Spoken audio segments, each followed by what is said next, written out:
సైఫ్ అలీ ఖాన్ కొడుకుతో కలిసి రీసెంట్‌గా మీడియా కంటపడింది శ్రీలీల. అయితే ఈ అమ్మాయికి అతనితో ఏం పని అని చాలామంది ముచ్చటించుకుంటున్నారు. డాక్టర్ కూతురు, కాబోయే డాక్టర్ అయిన శ్రీలీల సినిమా రంగంలో చాలా ఎత్తుకు ఎదగాలని అనుకుంటుంది. అందుకే బాలీవుడ్ ఎంట్రీకి రెడీ అవుతున్నట్టు తెలుస్తోంది.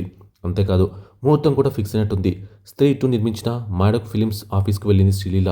ఆ సమయంలో సైఫ్ అలీ ఖాన్ తనయుడు ఇబ్రహీం కూడా అక్కడే ఉన్నాడు. శ్రీలీల కెమెరాలకు పోజులిచ్చింది.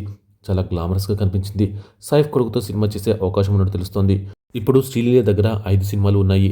నితిన్‌తో 'రాబిన్‌హుడ్', పవన్ కళ్యాణ్‌తో 'ఉస్తాద్ భగత్ సింగ్', రవితేజతో 'మాస్ జాతర' సినిమాలు చేస్తోంది. శివకార్తికేయన్ 25వ సినిమాలో శ్రీలీల హీరోయిన్‌గా నటిస్తోంది. దీంతో ఈమె తమిళంలోకి కూడా అడుగుపెడుతోంది. ఈ సినిమాకి సుధా కొంగర దర్శకత్వం వహిస్తున్నారు. జనార్దన్ రెడ్డి కొడుకు నిఖిల్‌తో కూడా కన్నడ సినిమా చేస్తున్నారా శ్రీలీల. బాలీవుడ్ ఎంట్రీతో ఈ అమ్మాయి అదృష్టం మారిపోయే అవకాశం ఉంది. ఇక ఇటీవల శ్రీలీల 'పుష్ప 2'లో 'కిసిక్' అనే సాంగ్‌తో బాలీవుడ్ కూడా షేక్ చేసిన విషయం అందరికీ తెలిసిందే.